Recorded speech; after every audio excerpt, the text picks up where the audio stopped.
Charging the Tesla Model 3 at home. My daughter bought one of these things just a while ago, and I went down to kind of show her how the silly things work. And one of the questions she had was, how do you charge it at home? Well, there's two ways of charging these things generally. There's the superchargers, commercial superchargers, or you can charge the thing at home. Now, the car comes with a charge adapter that you can plug into a 15 amp outlet and you can charge it that way. That's not really a great way to charge that car. For one thing, if you have a lot of charging to do in the car, if the battery is very low, it's going to take 3 or 4 days in order to charge it. And also, you're taking an outlet that may be on other circuits, and you're drawing about 12 amps from it. And yeah, that's not full load, but electrical systems do overheat when they're used for long periods of time. I mean, this thing, this may be 72 hours or more that this is on to charge. So, not real thrilled about that. Well, the charge adapter that comes with it's a little bit confusing. And Tesla will sell you adapters to fit into this little charge adapter thing. And it's not real clear how they work. Well, I'm going to go ahead and try to explain that. The charge adapter that you have with the car has a 120 volt pigtail sticking out of it. Well, you can actually just pull that off. It doesn't look like it when you first look at the thing, but you can just pull it off and you can put a different one on.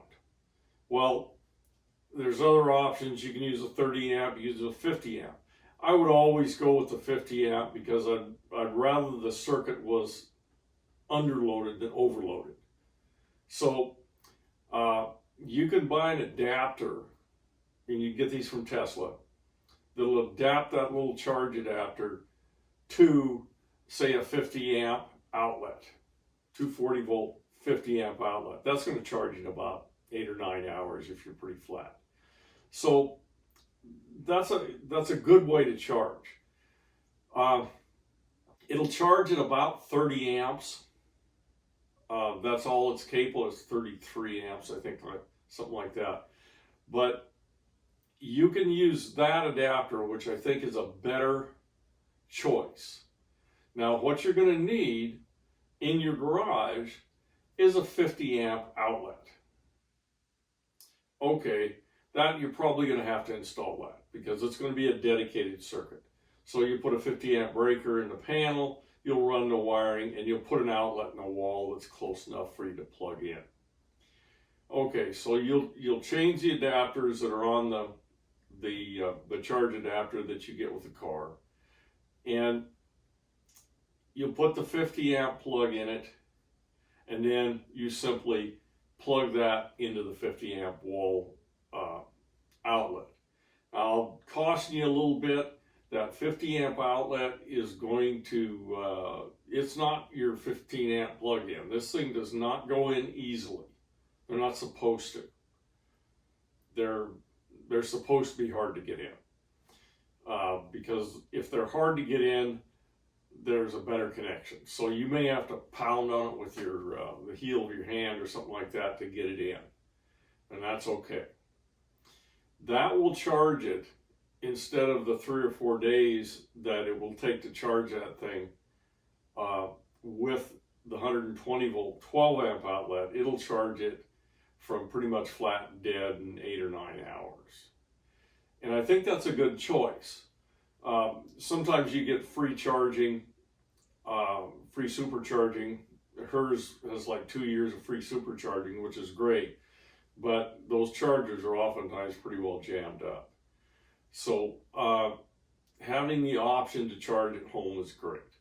Now the other option you can get is you can, for about $500, Tesla will sell you a charger that will, I think it charges at 48 amps, and it'll work with that 50 amp circuit.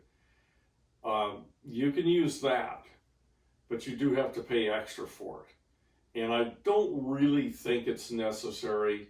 You're only going to charge at that 33 amps by using the adapter that you can get from Tesla, but it's going to charge the car fast enough. For the most part, when you put that thing in your garage, it's not going to be flat dead. It's going to be fairly high. And you really only want to charge it to about 80% unless you're going on a long trip anyway. So that should work out pretty good. But you can just have an electrician run the wire, put in the outlet, and then you can just plug it in and you're done. So that's a little explanation there. I hope it helps. That's it on this one.